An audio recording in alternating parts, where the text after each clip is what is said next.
Bismillahirrahmanirrahim. Assalamualaikum warahmatullahi wabarakatuh. Perkenalkan, nama saya Kiki Hardiansah, NPM 10221108. Saya merupakan mahasiswa kelas I1 Akuntansi di Universitas Teknologi Digital atau di Digitech University. Nah, pada kesempatan kali ini saya akan menyampaikan tentang resume buku besar dan buku besar pembantu. Nah, buku besar dan buku besar pembantu ini merupakan salah satu komponen yang termasuk ke dalam sistem informasi akuntansi. Nah, supaya lebih jelas tentang apa sih buku besar dan buku besar pembantu dalam sistem informasi akuntansi, langsung saja kita bahas pada kesempatan kali ini.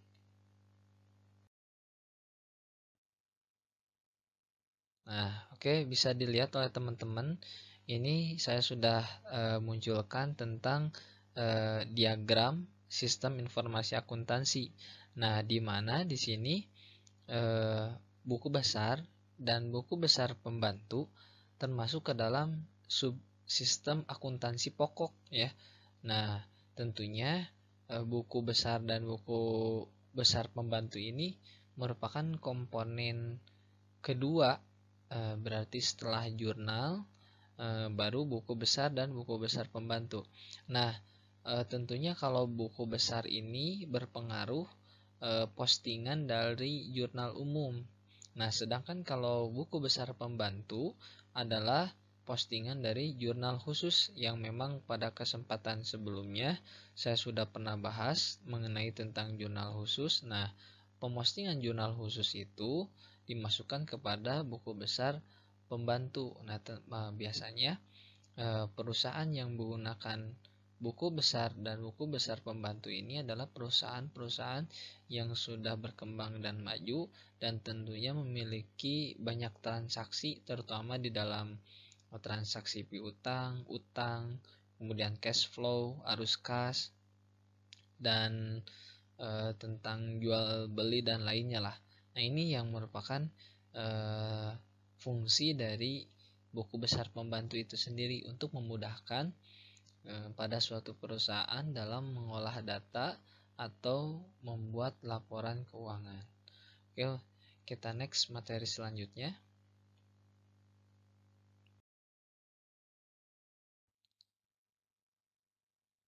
Oke, di sini kita akan bahas tentang buku besar dan buku pembantu ya.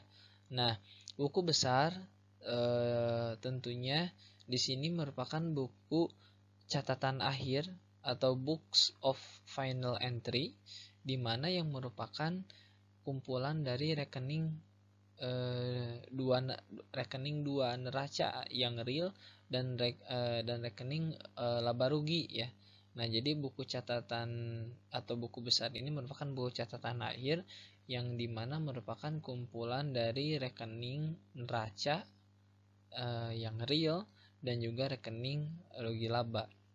Nah, kemudian buku besar atau general ledger ini menampung ringkasan data yang sudah diklarifikasikan yang berasal dari jurnal umum. Nah, yang ketiga, sumber data untuk menyusun neraca, laporan laba rugi, dan laporan perubahan modal. Jadi buku besar juga berfungsi sebagai sumber data untuk menyusun sebuah neraca di dalam laporan laba rugi dan juga laporan perubahan modal atau laporan perubahan ekuitas.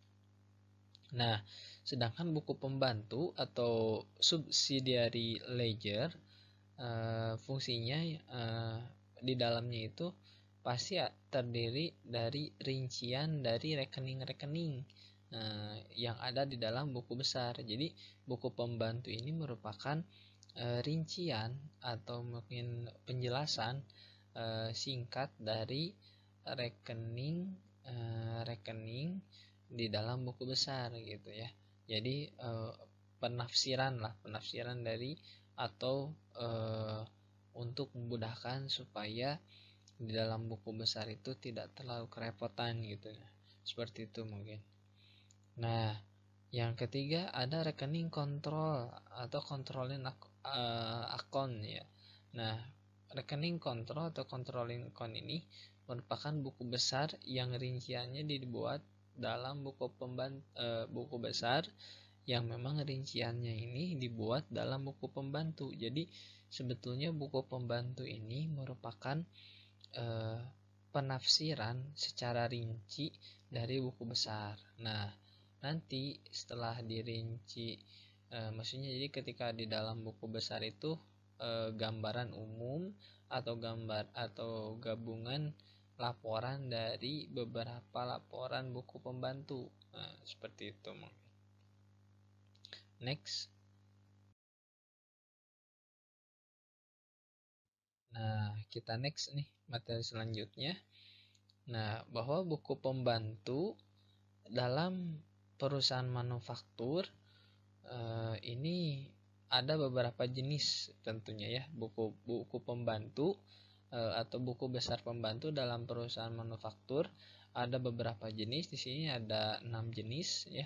Yang pertama ada buku pembantu persediaan, di mana memang buku pembantu persediaan ini untuk memudahkan perusahaan untuk mengetahui berapa besar jumlah persediaan yang masih ada di gudang dan yang sudah terjual.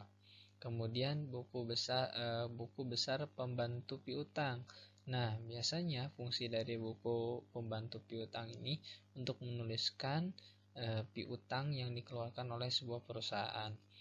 Kemudian yang ketiga yaitu buku besar pembantu utang. Nah, di mana buku pembantu utang ini adalah buku berfungsi sebagai buku pembantu utang dalam transaksi persediaan ataupun aset di dalam suatu perusahaan.